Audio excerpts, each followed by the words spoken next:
Good morning, everybody, and welcome to the second day of the Pediatric Brain Health Summit. We're so happy to have everybody joining us today, which is going to turn out to be just a wonderful day of discussion and some more great information being shared. Before we get started, I just need to do, again, some continuing education housekeeping. And remind everybody who signed up for continuing education, and even those who did not, that around 4 o'clock this afternoon, after the summit is finished, we will be sending an invitation to complete the evaluation of day 2 of the summit, as well as an overall evaluation that we're asking everyone to complete. Like I said, you'll be getting that around 4 o'clock. Please check your email. It will be coming from an @utsystem.edu email address. So if you don't get anything by 4:30 this afternoon, please check your junk mail to make sure that it didn't actually go to spam or junk. With that said, let me just go through and do the housekeeping about the CE disclosures that we need to read. So successful completion of this continuing education event requires that you complete registration, sign in, which you are, attend the entire event, participate in education activities, and complete the participation evaluation. This event received no commercial support, and the speakers and planning committee of this event have disclosed no financial interests. Accreditation status does not imply endorsement of any commercial products or services by the Department of State Health Services, CE Services, Texas Medical Association, or American Nurse Credentialing Center. The speakers did not disclose the use of products for purposes other than what has been approved by the Food and Drug Administration. You must complete and submit all of your evaluations within 2 weeks. So if you attended day 1, we need your evaluations by November 19th. And if you're here for day 2, your evaluations must be completed by November 20th. This activity has been planned and implemented in accordance with the accreditation requirements and policies of the Texas Medical Association through joint providership of the Texas Department of State Health Services, Continuing Education Services, the Department of the University of Texas System, Texas Department of Family and Protective Services, St. David's Foundation, the Episcopal Health Foundation, Casey Family Programs, and UT Health Science Center at Tyler. The Texas Department of State Health Services Continuing Education Services is accredited by TMA to provide continuing medical education for physicians. The Texas Department of State Health Services Continuing Education Services has designated this live activity for a maximum of 4.25 AMA Category 1 credits. Physicians should claim only the credits commensurate with the extent of their participation in the activity. For continuing nursing education, the Texas Department of State Health Services Continuing Education Service is accredited as a provider of continuing nursing education by the American Nurse Credentialing Center Commission on Accreditation. The Texas Department of State Health Services Continuing Education Services has awarded 4.25 contact hours of continuing nurse education. For social workers, the Texas Department of State Health Services Continuing Education Services, under sponsor number CS3065, has been approved by the Texas State Board of Social Work Examiners to offer continuing education contact hours to social work. The approved status of the Texas Department of State Health Services Continuing Education Service expires annually on December 31st. The Texas Department of State Health Services Continuing Education Services has awarded 4.25 contact hours of continuing social work education.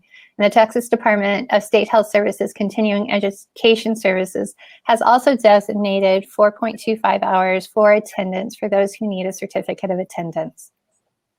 So thank you so much. If you have any additional questions about continuing education and continuing education credit, you can email either Sarah Pressey or myself, and these are our email addresses.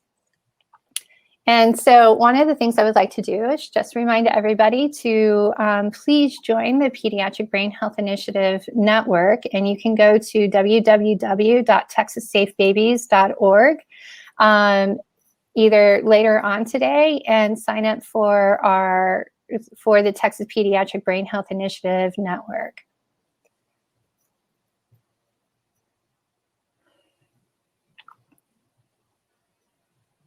So with all of that put aside, I am happy to announce that we can now get going with our summit. And the first person I would like to introduce is Dr. David Lakey, who is the Vice Chancellor of Health Affairs here at University of Texas System Administration and is the Chief Medical Officer of the University of Texas. Here you go, Dr. Lakey. All right. Well, thank you, Dorothy. And as I begin, I want to officially thank Dorothy Mandel and the team for all the work that they put into this. It really has been a labor of love and a lot of hours to make this work and to pivot to this online function. And so thank you, Dorothy, to you and the team.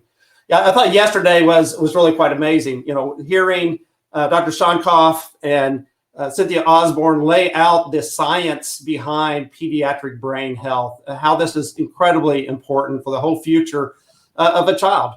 The adversity, the negative and positive impacts that a child has, the teeter-totter with the fulcrum and how it can be moved back and forth, the resilience really was impactful to me as I think through how do we really protect our youngest Texans and make sure that they have the best future possible for them. It also has been encouraging to me to see the enthusiasm of the participants and love the chat function and to see so many friends from across the state of Texas registering and saying hello to each other. And so thank you for being part of that. We're going to pivot today and go from that science discussion to practice. How do we take that knowledge we heard about yesterday and how important this is and figure out how do you actually do things in Texas, in our communities to improve health. And so it is my privilege to have 4 esteemed colleagues with me today to really think through how do we do this. Individuals that are involved in state agencies, philanthropic organizations that fund these type of organizations or these type of projects. And I'm not going to go through the complete bios for these 4 individuals. You have that. We went through that yesterday, but would like to just give a general introduction of individuals. First, Sasha Rasco. She's the Associate Commissioner for Prevention and Early Intervention at the Department of Family and Protective Services. And again, I'm not going to read the bio, but has worked in DFPS for years doing incredible work in trying to prevent the impact that adverse events have on kids. Second is Jeremy Triplett. Jeremy is the Maternal and Child Health Section Director for the Family and Community Health Services at the Department of State Health Services. Title V is one of the programs, in addition to many other programs at DSHS that he gets to supervise and implement across the state of Texas. Kimberly McPherson is a senior program officer at St. David's Foundation. Again, extensive background in programs, grant making, childhood adversity, and housing wrap around services. Worked at HHSC in the past, and again, a breadth of information and knowledge about Texas. And finally, Katherine Butterwick is a program officer for Episcopal Health Foundation. Besides that, does a lot of community coalitions, has worked in the non-for-profit sector for many years in a variety of philanthropic and nonprofit organizations. And so again, a group of folks that have been doing this for a while and trying to address how do we improve the life of our kids here in the state of Texas. And so let me start off with a couple of questions. And again, I would ask folks, if you have questions, use the question function. We will have time for your questions later today. But the 4 of you have been funders of programs that support families and to help bring together cross-sector work for many years. And so you've seen the challenges, you've seen the barriers that we have. And I'd like you to talk through kind of what you see are some of those barriers and how do we move forward in spite of those barriers. And let me start off, Sasha, with you and then go to Jeremy and kind of go in the order that we just introduced you related to, again, from your vantage point as a funder, what are those challenges, the barriers that you see in moving this type of work that's based on science forward here in the state of Texas? Yeah, I mean, we don't want to belabor how complex it is to serve, the millions of families in a very giant and diverse state of Texas. But the PEI program is given state and federal funds largely for parenting programs that are wonderful, but it doesn't take very long. And the organizations listening here today are the ones doing that work and serving parents. But it doesn't take very long to really work with these parents through these parenting programs and realize they can be a helpful way to navigate families to services and give them skills and give them support. But one, they're temporary and they're not holistic. So the big first challenge is connecting families to all the different supports they need to eradicate sort of the social determinants and bring in the resilience and the protective factors. And then, so it's that systems integration. That's the first, that is really centered around what the families need and really led by their different cultural and experiential points in time. And then the second is scaling that, but scaling these programs that have model fidelity, scaling systems integration that needs to be multi-sectored, but doing it in a very diverse environment where every community is different and every family has a different set of needs. So it's really scaling and flexibility and integrating it around a family's needs are the biggest challenges, I think. All right, very good. Jeremy, from DSHS standpoint, where do you see the challenges? Yeah, there's a lot of challenges, and this is really, really difficult work. But I think one of the things that we try to emphasize is putting data first. What can we do to understand where the problem is, how we can help, and how can we use our partners around the state to have a standard information to tell us where we should begin, especially around this subject.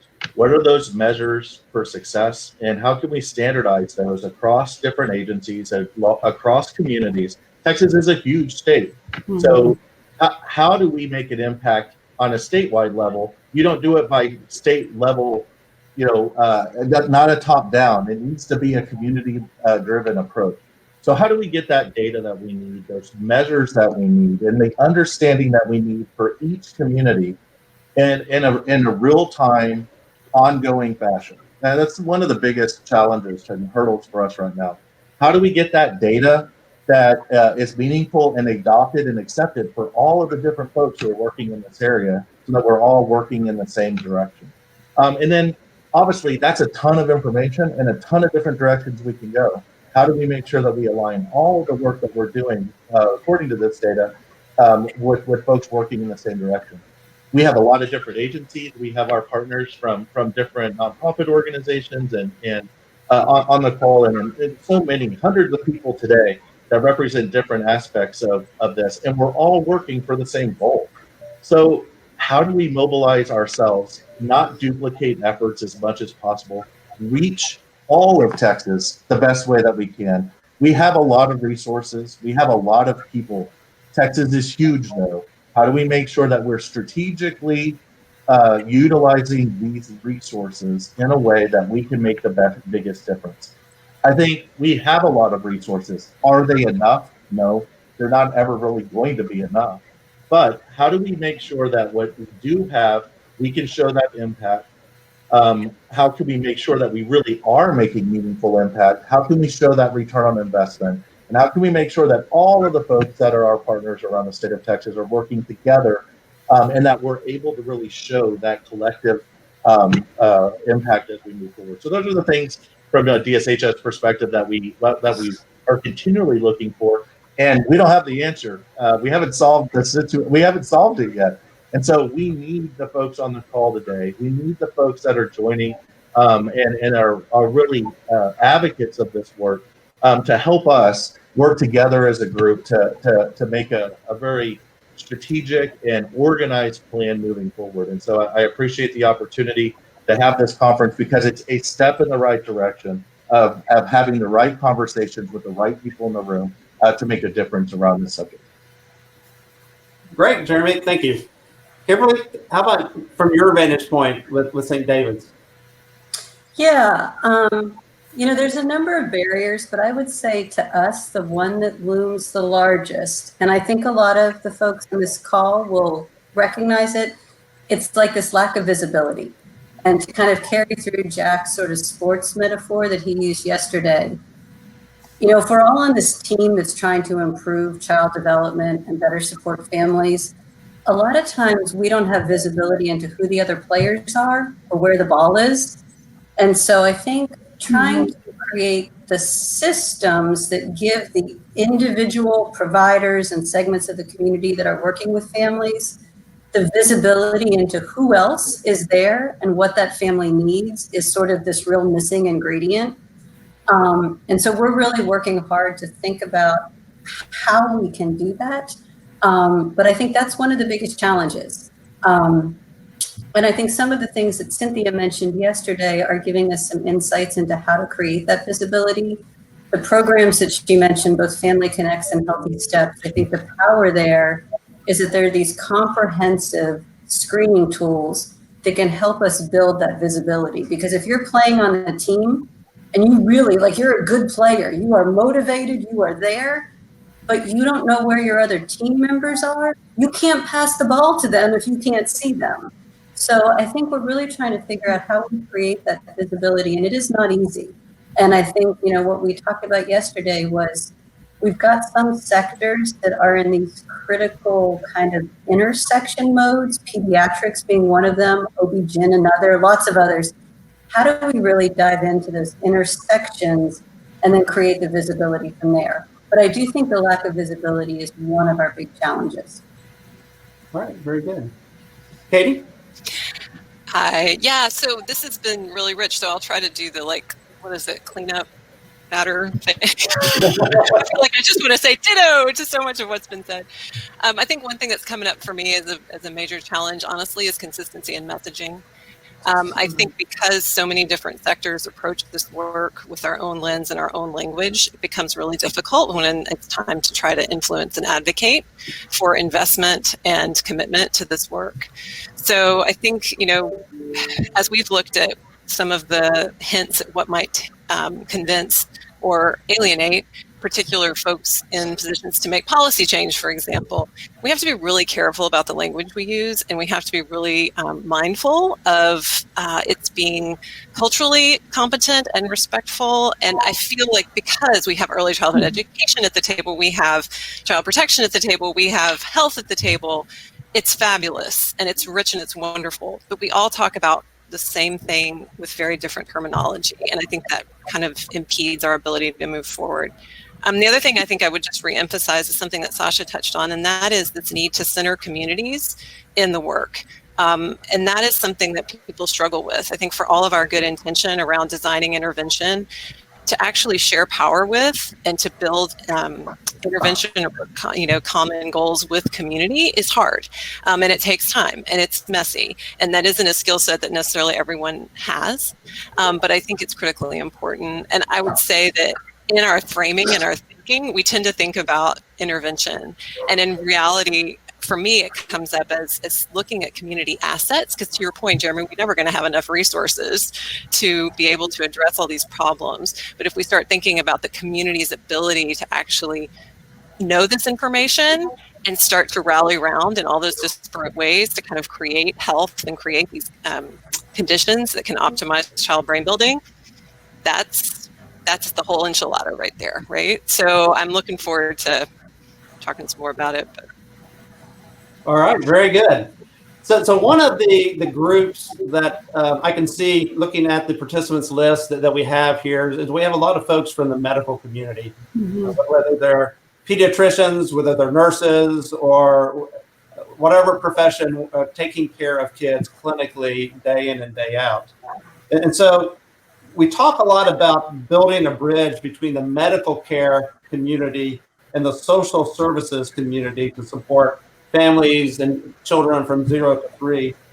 What would you like this community, that medical community, to know related to what you do and how they can improve their approach and the resources that they have to address these type of issues? And again, Sasha, let me start off with you. Yeah, I mean, this kind of, as I was talking, I wanted to add another challenge, and it will springboard into this, which is our view of parents. So, and sort of the norms we set around parents. And I mean, I got into my career because I really love kids, and I'm imagining that is really a common denominator around everyone on this call and the various sectors that we're talking to today. And we know that child outcomes, to Jeremy's point, are sort of what we're trying to drive.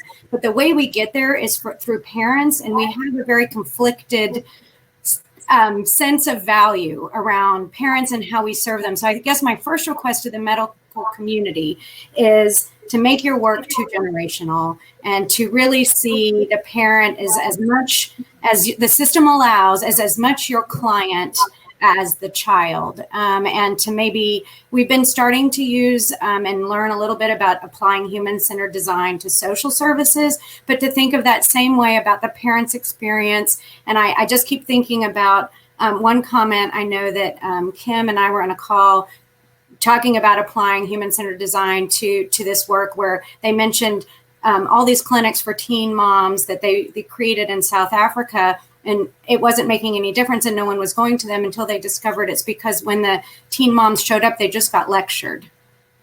And so then guess what? They don't want to then go to those services. And I think we have to really think about the parent experience and how judged parents feel in our culture, how much they aren't honest oftentimes when they bring their kids in for various services because they want to get that gold star.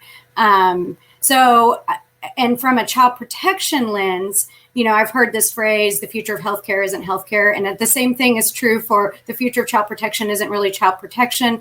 This reactive social services isn't the answer. It's going to be also upstream work around social determinants. And to that end, there's beginning to be a conversation, which I kind of implore the medical community to participate in, which is to balance out your role as a mandatory reporter of abuse or neglect with a complementary role as a mandatory supporter. So to really think about before you make that call, which of course, you know, that is both that is a professional mandatory role that you have, but to really think about, is child protection going to be the answer? Because as we know, the majority of kiddos in child protection are there because of neglect, not because of physical or sexual abuse. Or is there some other resource? And that's where Dr. Shonkoff's precision medicine comes in. Like, how can we better understand? I think we have a sense of risk. We're not very good at it, as the data on race will show. We're very subjective in sort of assessing risk. And as people will say, racism is the risk, not race. And as one example of where we get it wrong. But I think one of the ways to start unpacking how we assess risk and when's appropriate time to make a call is to think, what else could I do? What other things are there to offer? And that's where we get to this centering in with the family in the middle, the community around the family, and a better map of what resources are out there that can really protect and move that fulcrum for that family. Can't hear you. Can you hear me now? All yes. Right. I didn't touch anything, and somehow my microphone went off. So sorry. Somebody at the central station is muted. So a quick follow-up before I go to Jeremy. You talked about parents, and usually parents are two, not always. And there's a father potentially that's involved. Yes. I know from previous conversations that is important to you and your work. Anything you would like to say about the role of dads and fathers related to this type of work? I mean, dads are a great example of where we're missing the ball on using a human-centered design approach. Dads make all the difference in the data, and involved dad makes all the difference. And we miss so many opportunities to make dad both feel welcomed and to give him that message that he matters. If what we know a little bit from Dr. Osborne's work in fatherhood also, and from her work with home visiting, is that if dad goes to a medical appointment, he's often feeling that he's being judged for not being at work, which is something, and that if he's not welcomed into that medical experience and praised, then he's not going to come back. And yet it makes such a big difference. It makes a big difference to mom. It makes a big difference to baby. So, you know, we know that systems need to work on being more father friendly. We know that dad gets the experience at the birthing hospital tends to be very poor for dad. He's sort of treated like a piece of furniture or not really addressed. And we get it. We love moms. I'm a mom. We know a lot of the work is centered around moms.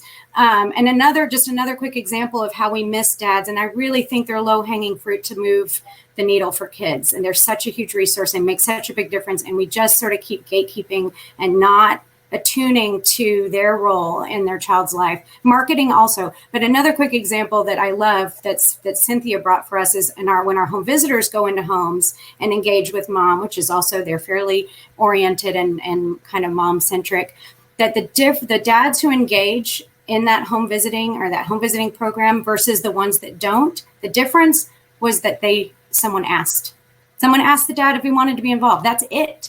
But we just miss it.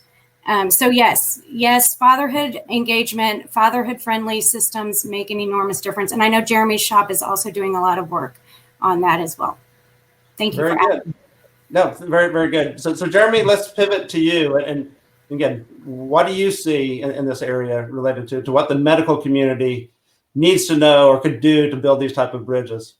Yeah, so just echoing Sasha and Dr. Lakey yourself, DSHS has over the last couple of months has hired an actual family engagement specialist. So we're dedicating an entire FTE to do nothing but just that. How do we make sure that our materials, that our programs, that our data includes the family voice? And you know, that's so important because the work we do is really about changing decisions, changing lifestyles, changing attitudes, changing perception. And if we're trying to be prescriptive from a state level down, and then we're not targeting individual communities and we're not listening to those families and what they need and how they want the message, then they're not going to change the way that is. And I'm not saying that it's only a family need to change issue, but that's a huge thing, right? If we're not reaching the folks that we're trying to reach, if we're not getting our message across appropriately, because we're not listening to what they have to say and we're not messaging to how they need to be educated and made aware, then we're always going to miss the boat. And so obviously with dads and with families is a huge thing. You know, from a medical perspective, I think I always look at this from a big state agency and trying not to be prescriptive to the medical community. We need to do a better job reaching out to the medical community and hearing their voice just as much as the family's voice.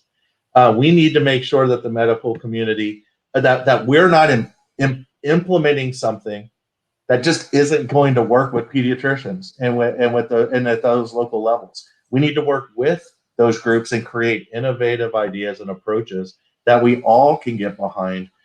We don't need 1,000 different things being done in all the different communities. We really need to streamline what is going to work. Obviously, target it into individual communities, right? And make it adaptable. But we also need that buy-in from the medical community. We can't get the buy-in from the medical community if Jeremy just says, this is what we're going to do, and then try to force it upon people. So conversations like this, I think, are really important. And I think future conversations like this with our medical community folks, understanding what they need, understanding what their approaches are, and trying to come about it in a way that we all can work together on approaches at a community level, individualized for each community, is really important. Right. Very good. So Kimberly, how about you? Yeah. So I guess just to pick up a little bit, I mean, endorsing everything that's been said, but Jeremy, what you said about it doesn't work when we're like, hey, medical community, we have a million ideas for you in your 8 minutes with your poor reimbursement system. But so I just want to say one thing, like there's a ton of medical folks on the call and you guys just being on the call is huge.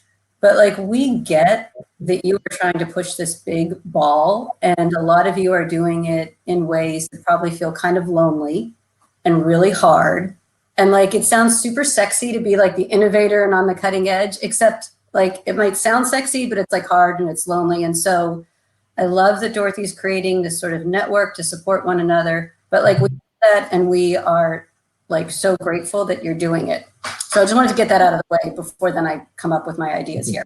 I think like sort of there's two big things that we are hoping to work more closely with the medical community on and sort of reframe their role. One is this idea of triage. And as Cynthia Osborne, and I think many of us have said multiple times, there is no system that is accountable or responsible for the well-being of early childhood. That defaults to the family, and we have very few concrete and sort of robust supports for the family. So there's no system responsible. The closest thing we have to it is OB-GYN and pediatrics. And so I think part of it is helping those sectors reframe their role as being sort of a bit of the default system. It doesn't mean they have to do everything, but it means their role of triage and screening. I would hope we can start reconceptualizing it to be broader than just the health indicators and to be really looking at the full picture. Again, the expectation isn't that they have to solve for everything they find, but if they can find it, to then create the more robust sort of referral mechanisms.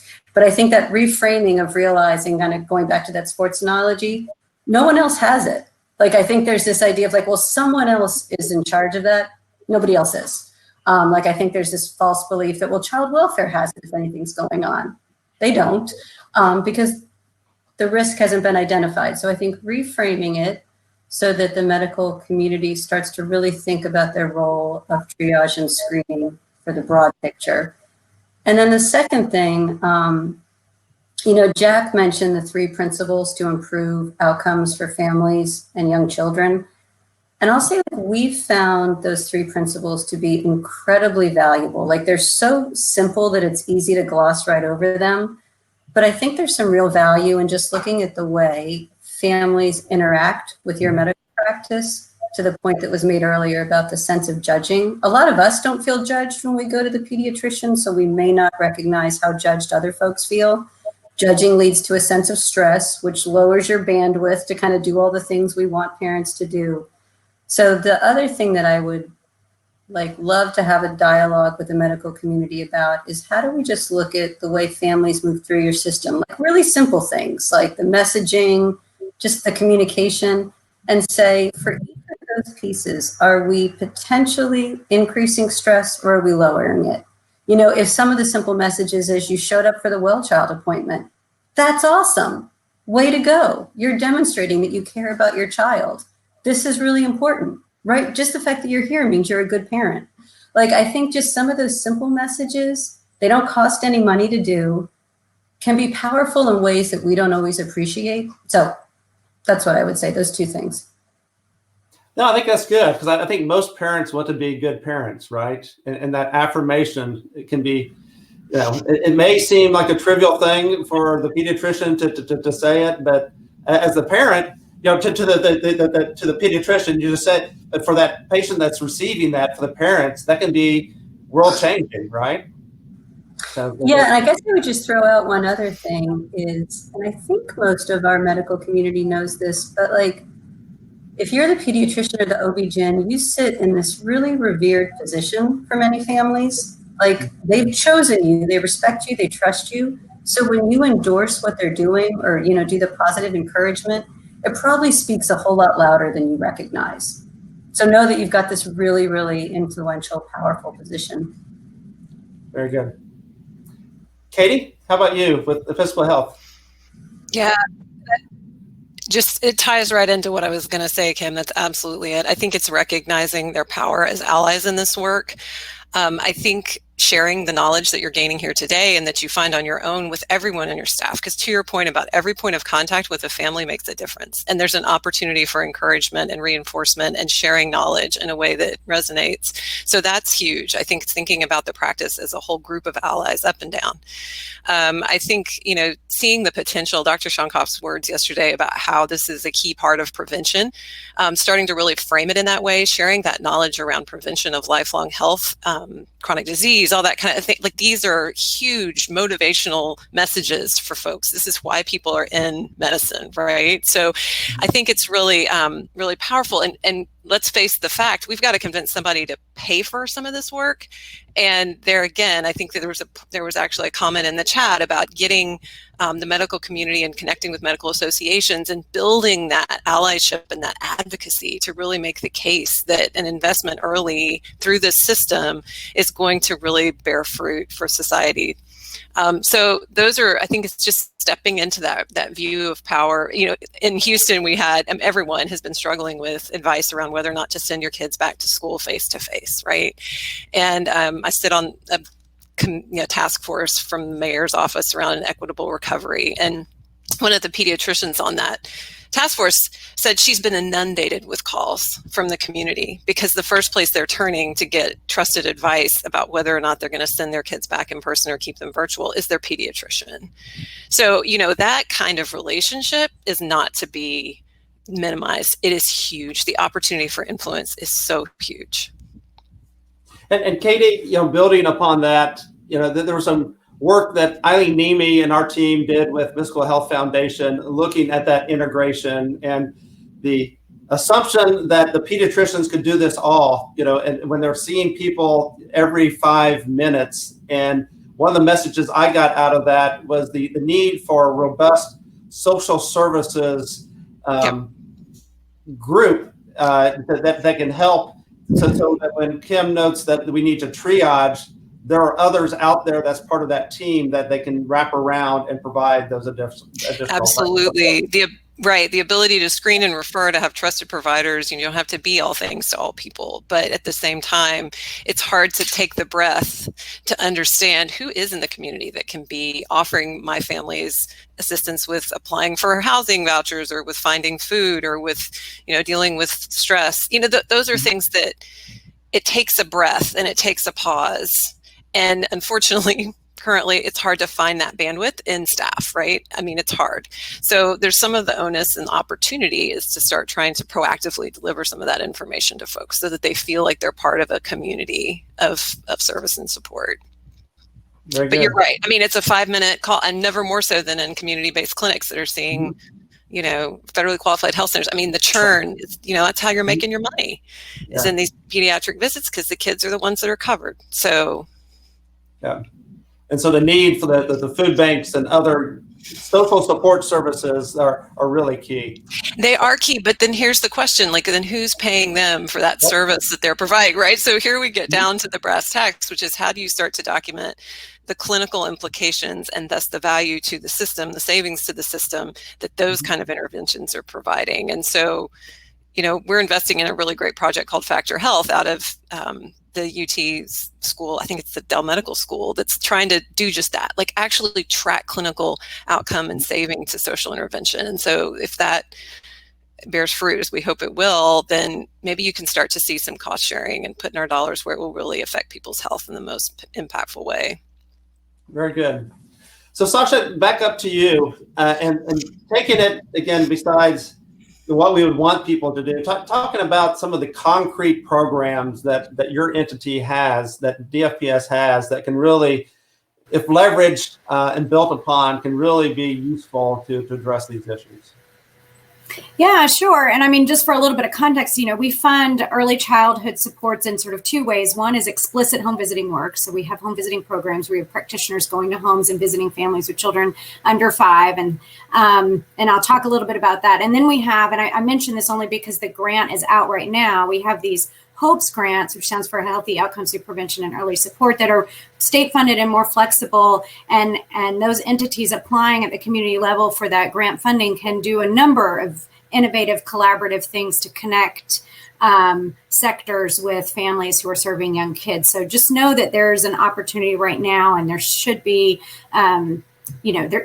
we would love the medical community to be a part of those conversations about how those community grants will be implemented. And one example of work that's happening in both sets of our funding streams is a program called Family Connects.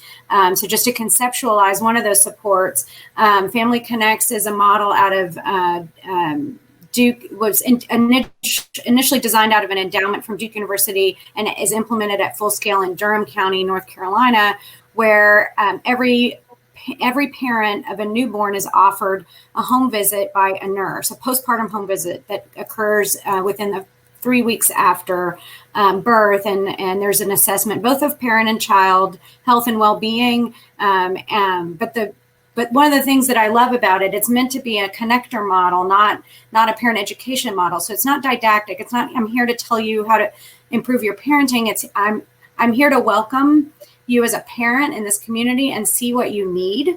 And from that, there's a community planning element to the Family Connects program that requires a coalition already be built and already ready to take advantage of this real-time data, because the reality is most of our big sectors, education, health, have this kind of this big empty spot in this first year of life. You know, mom and dad get sent home, and that you kind of have pediatric well visits, and that's about all you get. So we have in Bastrop, Victoria, Austin, and San Antonio, and now in Tarrant County, the beginning implementations of Family Connects, not at full scale because it takes quite a lot to offer this to everyone, but there are the universality of the program is essential. And so where it's being implemented at a smaller scale, it's still a universal sector of families. In Austin, at St. David's South. In San Antonio, it's a South Alamo Medical Group in partnership with United Way that take a cohort of families who get offered these home visits, and a nurse goes out to make that initial connection and then can go 2 more times. So that's one example. And the other quick one I'll give, because I could go on, and all this work is being done at the community level. We're just the back agency support to it, but our parent cafes. So I think, and I mentioned parent cafes because they're lower cost, lighter touch, and they are parent led. And they are being offered by a lot of the organizations that we fund. They're an option under many of our funding streams, and is something that you could, probably most medical practices could connect to or bring in. And in parent cafes, you know, they can be targeted to certain, they can have parent cafes for dads, parent cafes for breastfeeding moms, parent cafes for, you could kind of craft them, and then parents bring up their own topics. And so it's sort of part parent education, part parent support, but with it's a strong families framework. So those are two just quick, concrete examples of work we're funding that easily matches. And I could go on and on. I'm leaving out more than I'm mentioning, but I'll stop there. No, I think that's really good. And so along those lines, Nurse Family Partnership is one of those programs. I know that you are a strong supporter, comes out of your area. Yes. But I think in any of these, one of the challenges that we have in Texas is huge. Yes. And you have, as you noted, you're rolling out these programs, but having that universally available across the state of Texas is still a challenge, and something that we need to, especially as we're thinking about the upcoming legislative session, you know, and it's going to be a tough session, but these are evidence-based programs that really are impactful and in the long run pay off because of healthier kids. Absolutely. And I just assume everybody knows and loves NFP. But yes, there's the Nurse Family Partnership Program is the gold standard. 2 years of nurse support for a first-time parent. It's fantastic. And yes, we're the middleman for the state and federal funding for that program. I don't want to own it, but yeah. But a program that we could build upon to make it more universally available. Absolutely. Yeah. Jeremy, let's go to you and talk about some of those concrete programs. There we go. Can you all hear me? Okay. Making sure I was off mute. So DSHS does a lot. And I think I'll frame it from the fact that the work that we do, especially in our maternal and child health areas, are framed by our life course approach. And the life course approach is just simply that the healthier mom and dad are, the better chances of a successful pregnancy, leading into your baby and childhood, and starting that cycle over again.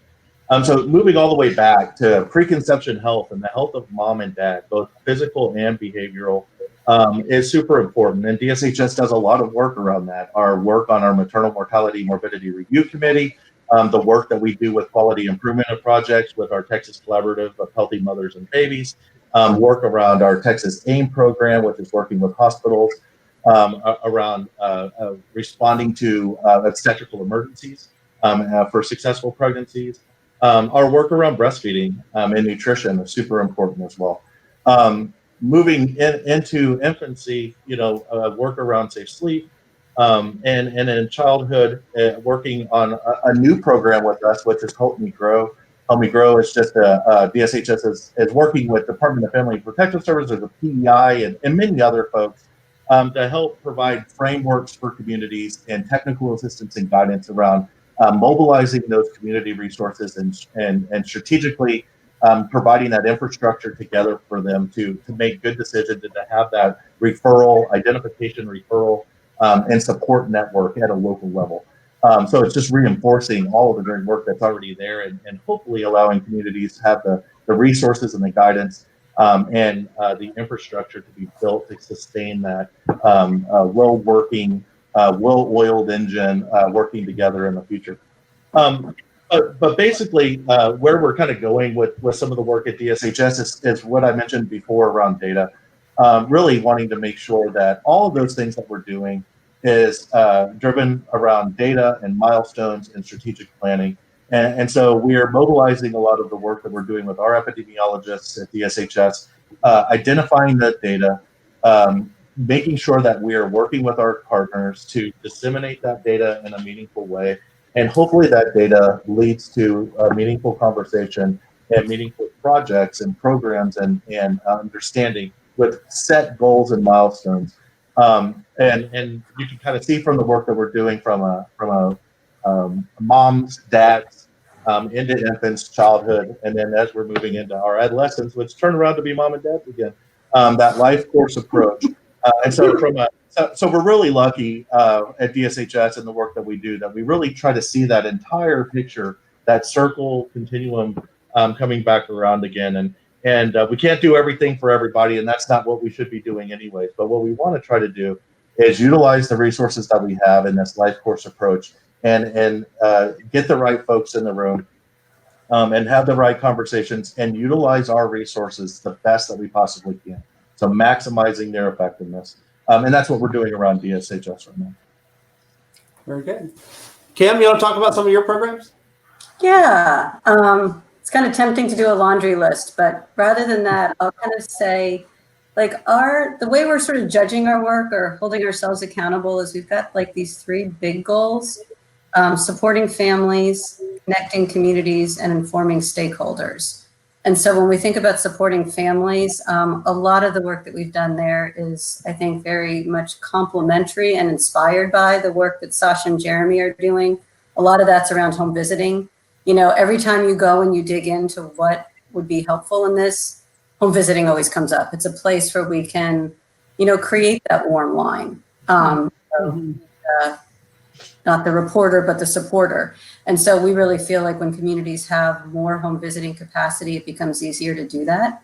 So that's one kind of big thing. And Family Connects is kind of part of that, creating the visibility and the triage.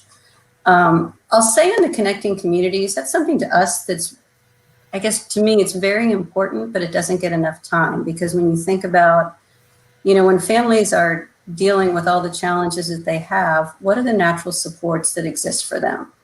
And these, I think, are things that you don't really solve necessarily by a program, but a lot of what Cynthia talked about in the policies, like, how easy is it for people in a particular community to be a part of their community, to get informal help, that sort of mutual support.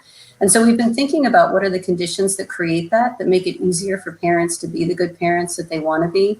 I will say that's work that we still have to do, but we're sort of dropping some seeds in there. And then in terms of sort of informing stakeholders, like this is a big thing. The other thing that we have been sort of softly promoting, but we think there's a lot of value in, is something called Brain Story certification, which if anyone was at the summit last year, you heard from the developers of that. And that's a tool, it's free, it's online, Brain Story certification, but our view there is like the informing stakeholders is about both transferring knowledge and mobilizing it. It's a great tool to transfer knowledge, but I think what we've seen is when organizations take it together with their leadership, it really helps them mobilize the knowledge about all the brain science and then ask themselves, what can they be doing a little bit differently? So that's a list for us, but I would say like open invitation to anyone on this where there's ideas of how we can be sort of better connecting with communities. We're really interested. Very good. Katie? So at EHF, we kind of have a twofold strategy, and that is to fund through the healthcare system, so providers, which usually ends up looking like our community-based clinics, and trying to optimize those touches. And then also through community-based organizations that have been doing this work. And quite frankly, the bulk of our investment has been with those community-based organizations to date, because they are the most advanced in doing this work. I want to lift up, to echo kind of Sasha's point about the parent cafes, those interventions, whether proprietary, because we have some that are brand new and innovative and have been, formed from the ground up and are not yet evidence-based, but I would say are definitely promising. But we have seen, particularly in this pandemic, that the social isolation that those group-based interventions start to counter has been really critical. And although folks have had to pivot and make accommodation to doing this work virtually as opposed to face-to-face, we've really seen that bear out in terms of parent demand for the work, for wanting to not lose contact with their peers, wanting to really make those groups work for them. And so I'm really curious about that, especially when we talk about scale. Because in those opportunities, you are really able to address multiple areas of social determinant. So the group-based work, I think, is really of interest to us. I want to lift up our advocacy partners. So we are fortunate to be able to work with quite a few of those here in the state. And they're looking both at the state level, and then increasingly we're curious, and it was brought up yesterday, about the local level. So here recently in Harris County, our county judge just made a huge announcement that they're going to put $10 million of county money into a competitive RFP process for interventions that can improve early childhood outcomes. This is huge, right? And that's happening at a county level. So that is, to me, indication that there's a lot of purchase there. And in doing some surveying of policymakers, we did kind of realize that, right? Folks in the local level don't necessarily think of themselves as having influence over early childhood factors, but in fact, they have quite a bit of influence in that area. So that's one thing that we're excited about, but all props to those advocacy folks that are advocating for the things we know would really make the difference. Expanding Medicaid, increasing women's coverage, extending it, which is extended now for more than 6 weeks postpartum to now a year. Let's see if we can keep that. Continuous enrollment in Medicaid for kids. These things that start to actually provide access to this system that we're talking about being so powerful. And in Texas, we're lagging. We need to do better. So that advocacy work is really critically important.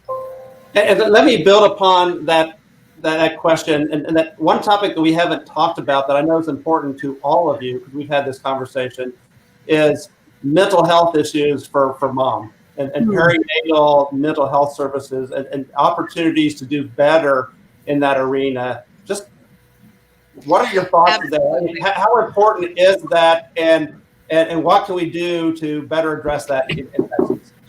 So it's down to integrated behavioral health, right? That's one approach, at least.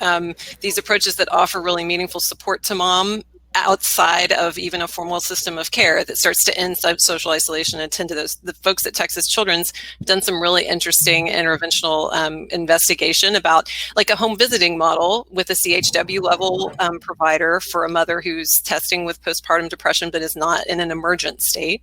And they're seeing, at least initially, some results that are equivalent to having relationship with a formal counselor, right? So, there are ways that we can start thinking about kind of crowdsourcing these solutions, but absolutely in other states, when you look about optimizing Medicaid, a lot of it is through behavioral health intervention, and a lot of it is focused on the mom's perinatal health, and particularly behavioral health. But Kim, I know y'all have done some great work in trying to understand this better in Central Texas and are now going to fund Mathematica to get a real picture of what it's costing us in the state of Texas to have moms with untreated postpartum depression. Yeah, and that's really sort of my colleagues' work. But I would say, you mentioned integrated behavioral health. That's sort of a key piece of this, because I think it allows the providers working with moms to feel the sense of backup that they can enter into this space. But I also think, yes, there's moms and we need the more formal mental health, but I think there's a lot that can be done around just sending those messages of support and making sure that moms have the basic protective factors. And if we're not asking, like, do you have someone that you can count on and rely on? That's really important. Like, it might not feel quite, intervention-y enough, but it's really, really important. So I think building some of those informal community supports is also part of the intervention around maternal and paternal mental health. And then I think it's also really important to think very specifically about the communities that, for discrimination, for everything else, are more likely to feel isolated, judged, and really be looking at, their experience. It may not be a mental health diagnosis, it may be a societal problem, and we need to be really open to kind of thinking about how we counter that. But yeah, David, excellent point. This has been a wonderful discussion. Thank you, everyone. We're going to move over. We have a couple of questions that came up in the chat box that we're going to address before ending the session and moving to session 2. So the one question is there ongoing work on making online screening tools that make the team members in early childhood visible to families at risk?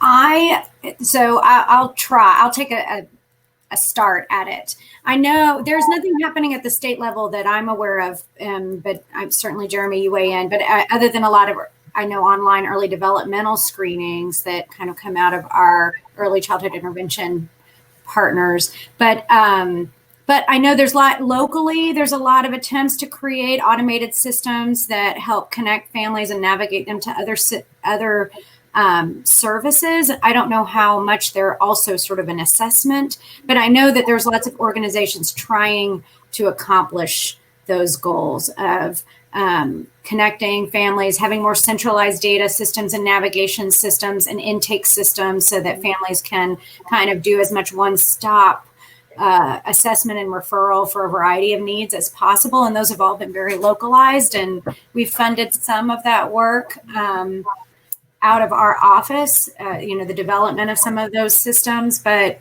I don't know of any of them that are housed in medical practices or in the medical community. So I might be missing the question completely, but that's what I have to add to that conversation. And I'm sure there's much smarter people listening that probably could jump up and down and give some better examples. But. We have just a couple of more minutes before moving to session 2. The other question is about resource mapping. Are there any thoughts as to resource mapping? Would there be able to be a resource map in an app form? What are your thoughts? I'll jump in because I love the question, because one of the things that we've sort of tried to do, and not to sound like all Pollyannish, but so much of the work tends to be about gaps. And we're like, hold on a second, every community has some assets. And there's a leader in this field, Laura Porter, who many of you probably know. She was like a star of the Resilience movie. And she has this question that she asks people that I think is really powerful. Before getting into all that's wrong, she asks people in communities, what is radically right in your community?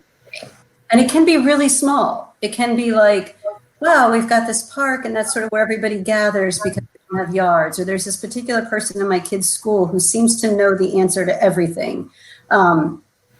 But I think that area of resource mapping is really, really important. And it takes some real skill to do it, because what I've noticed is when you try to do it, people start defaulting into problems. So you got to keep them focused on what are the assets, because once you identify those assets, I do think you can find yourself in a very virtuous cycle, because then connecting those assets tends to sort of build and further support them. But I guess my only word of caution is just, if you're going to do a resource map, make sure it's about resources and not gaps. But I think it's very powerful. All right. Well, I think we're out of time. So thank you all. And again, really appreciate our panel being part of this today. And love the chat box. I've been looking at that and appreciate the engagement by everyone, and look forward to seeing you in our next panel. Thank you all. We'll see you all at the next link for session 2. See you all in a minute. Thank you.